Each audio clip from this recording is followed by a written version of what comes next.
Hi guys, welcome back to my channel. आज हम पढ़ेंगे क्लासिफिकेशन ऑफ डिसीज़ टॉपिक, जो कि यूजुअली आता है 20 मार्क्स के लिए LAQ question, specially for third year and final year BHMS students. So without any wasting further time, let's get started. Classification of disease. Classification of disease का पहले हम ये पढ़ लेंगे चार्ट सबसे पहले। सो क्लासिफिकेशन ऑफ डिसीज़ ये 3 चीज़ों में डिवाइडेड है: indisposition, surgical disease and dynamic disease. Dynamic disease further 2 चीज़ों में डिवाइडेड है, वो है acute disease and chronic disease.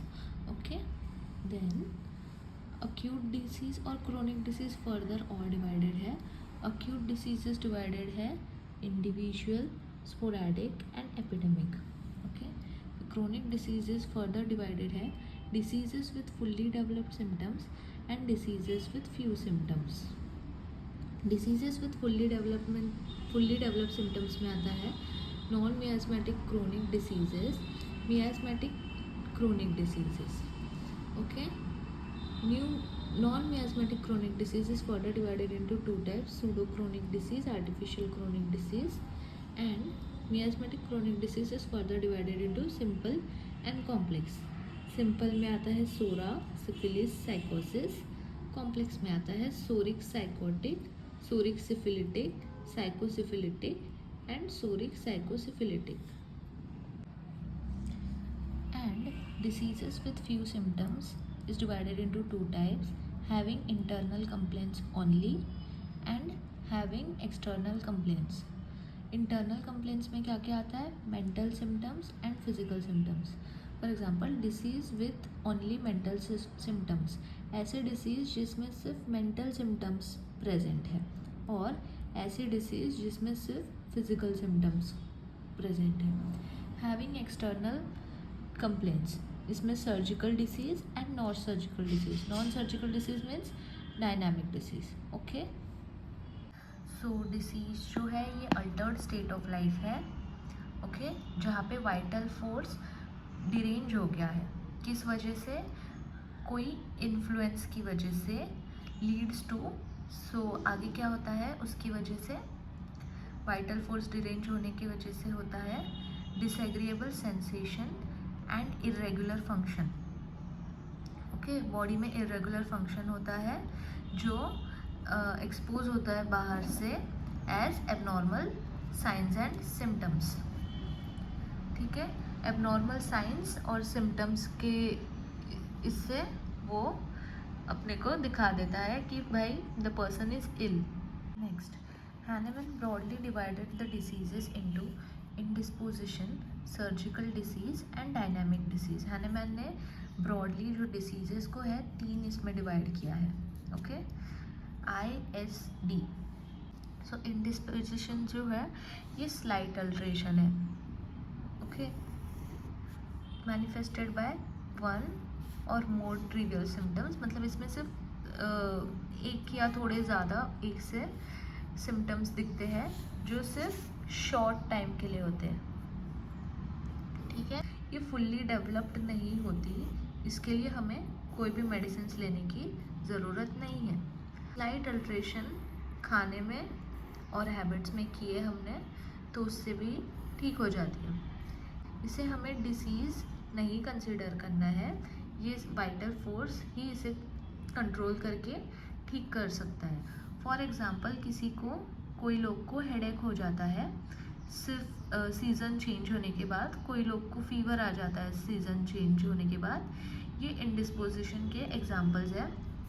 और एक एग्ज़ाम्पल है कि कोई लोगों को इंडाइजेशन हो जाता है ऑयली फूड खाने से। सो इसमें हम ट्रीटमेंट क्या कर सकते हैं कि भाई ऑयली फूड मत खाओ, और हो सके तो पॉज लो, कुछ भी मत खाओ अंटिल यू फील बेटर, तो आपको वो प्रॉब्लम वापस नहीं होगी। सो इसके लिए हमें कोई मेडिसिन लेने की ज़रूरत नहीं है, ये अपने आप ठीक हो जाता है थोड़े अल्ट्रेशन से। सो एफोरिज्म 13 और 29 में हैनेमन ने क्लियरली बताया कि सर्जिकल डिसीज़ जो है वो होम्योपैथी में नहीं आते। क्यों? क्योंकि वो डायनामिक और मियास्मेटिक नहीं होते। तो they have to be treated only by mechanical और सर्जिकल मीन्स।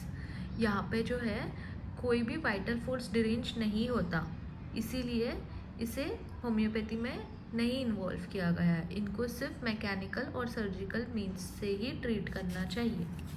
एग्जाम्पल जैसे कि फ्रैक्चर ऑफ बोन्स या एक्सीडेंट जहाँ पे बहुत ज़्यादा टिश्यू डैमेज हुआ है, यहाँ पे हमें कोई भी डायनामिक कॉज नहीं है ट्रीट करने के लिए। फ्रैक्चर ऑफ बोन्स के लिए प्लास्टर लगाया जाता है, एक्सीडेंट केसेस में सूचर्स या स्टिचेस लगाए जाते हैं। सो यहाँ पे होम्योपैथी की कोई नीड नहीं है। So the third type is dynamic disease. इससे पहले हमने देखा इंडिस्पोजिशन और surgical disease. Now the last type is dynamic disease. Dynamic disease is classified into two types, acute disease and chronic disease. Acute disease characteristics: sudden onset, एकदम अचानक start होते हैं, rapid onset, fast start होते हैं, finish there course मोर और less quickly, सो वो अपना course जल्दी से ख़त्म कर देते हैं। Duration of suffering is fixed and always moderate, जो उनका टाइम होता है सफरिंग का वो फिक्स्ड होता है और मॉडरेट होता है। बिना मेडिसिन के टर्मिन ख़त्म हो जाते हैं, एक या तो रिकवरी में या तो डेथ में। So Hahnemann has defined acute disease as, Hahnemann ने ये अक्यूट डिसीज़ को ऐसे डिफाइन किया है: rapid morbid process of abnormally deranged vital force which have a tendency to finish their course more or less quickly but always in a moderate time. Okay, समझ में आया? acute disease बहुत sudden start होता है, rapidly start होता है, अपना course बहुत जल्दी ख़त्म कर देता है, ड्यूरेशन ऑफ सफरिंग फिक्स्ड होती है, बिना मेडिसिन के या तो रिकवरी में टर्मिनेट होते हैं, या तो रिकवर हो जाता है या तो डेथ हो जाता है। ओके, नेक्स्ट हम देखेंगे types of acute disease. Acute disease जो है फर्दर 3 टाइप्स के होते हैं: individual, sporadic and epidemic disease. तो सबसे पहले हम देखेंगे individual type of acute disease. ये ऐसा टाइप ऑफ अक्यूट डिसीज़ है जो सिर्फ इंडिविजुअल एक पर्सन को अटैक करता है अलग अलग टाइप ऑफ सिम्टम्स से। और ये क्यों होता है? It is because of exposure to some exciting cause. ये कोई एक्साइटिंग कॉज के एक्सपोजर की वजह से होता है। वो एक्साइटिंग कॉज जो है वो मेंटल भी हो सकता है या फिजिकल भी हो सकता है। ठीक है, अभी एक्साइटिंग कॉजेज़ क्या है? तो एक्साइटिंग कॉजेज़ ये टाइप्स के हो सकते हैं। For example, excess in food और इनसफिशेंट सप्लाई टू इट, या तो बहुत ज़्यादा खाना खा लेना या तो कुछ भी खाना नहीं खाना। मेंटल इमोशन जैसे कि एंगर, शॉक, इसकी वजह से हमें individual type of acute disease हो सकती है। एकदम बहुत ज़्यादा गर्मी या बहुत ज़्यादा ठंडी। तो समझ गए आपको? इंडिविजुअल टाइप ऑफ डिसीज़ वो है जो सिर्फ एक पर्सन को अटैक करती है अलग अलग टाइप ऑफ सिम्टम्स से। क्यों होता है वो इंडिविजुअल? कोई एक्साइटिंग कॉज की वजह से। एक्साइटिंग कॉज एक तो या तो मेंटल हो सकता है या फिज़िकल हो सकता है। एक्साइटिंग कॉजेज़ के टाइप्स क्या क्या है? बहुत ज़्यादा खाना खाना या तो बिल्कुल नहीं खाना खाना, मेंटल इमोशन जैसे कि एंगर, शॉक, बहुत ज़्यादा गर्मी या बहुत ज़्यादा ठंडी। ओके, ये क्या करता है? एक्साइटिंग कॉज अपने अंदर छुपी हुई बीमारी को फॉर एग्ज़ाम्पल बढ़ा देता है। Okay, like Jwalamukhi, you can imagine, जो ज्वालामुखी बंद थी लाइक बट अचानक से कोई रीज़न की वजह से वो ज्वालामुखी से जो fire and all that comes out, like that you can imagine, याद रखने के लिए। सो बेसिकली छुपी हुई बीमारी को टेम्पररी बढ़ाना, बाहर लाना। एग्जाम्पल, अ पर्सन रिकवर बिना मेडिसिन के भी हो सकता है अगर सिम्टम्स वायलेंट नहीं है तो। ट्रीटमेंट, ये डिसीज़ेस हम होम्योपैथिकली क्योर कर सकते हैं on the basis of totality of symptoms. Like हम उसके सारे सिम्टम्स देखेंगे, head to toe, mental, physical, सारे सिम्टम्स लेंगे of that individual person. अभी हम देखेंगे सेकेंड टाइप acute diseases का, जो है sporadic type. These are those acute diseases which attack several persons at same time here and there due to exposure to some exciting cause. ये वो diseases है जो बहुत सारे पर्सन को अटैक करता है सेम टाइम पे सेम प्लेस पे. क्यों? Due to exposure to some exciting cause. Now we will see the causes of sporadic disease. It is mostly because meteoric, मतलब क्लाइमेट चेंज या एटमॉस्फेयर चेंज की वजह से, या फिर टेलोरिक जैसे कि अर्थ, सॉइल एंड वाटर, पानी खराब आ जाना या फिर ऐसे. Okay, and injurious agents. ये है कॉजेज. दूसरा कॉज है affect the people having identical morbid susceptibility, मतलब जिनका इम्यूनिटी लो हुआ है उनको अटैक करता है. Okay, example, a group of person is attacked by fever, another group of person suffer from headache due to change of weather. ठीक है, सो एक ग्रुप है चेंज ऑफ वेदर की वजह से, एक ग्रुप को क्या आ गया, फीवर आ गया, दूसरे ग्रुप को आ गया हेडेक आ गया, सेम रीज़न की वजह से. ट्रीटमेंट, हैनेमन बोलते हैं कि हर केस को अलग अलग लो, ठीक है, as a new and unknown one.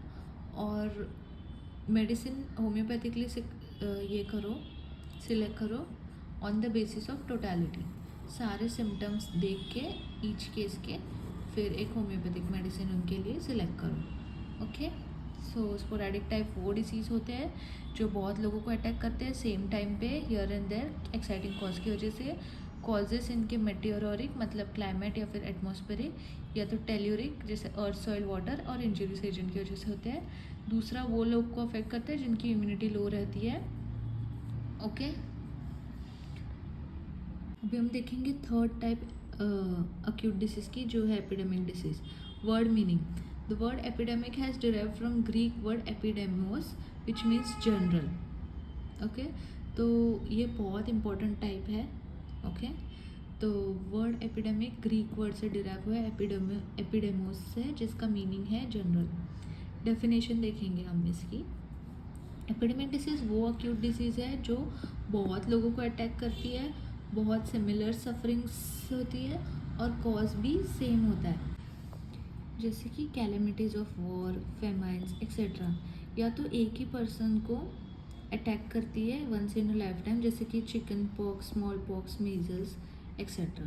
Okay, treatment, Hahnemann advises to investigate each epidemic disease as new and unknown one.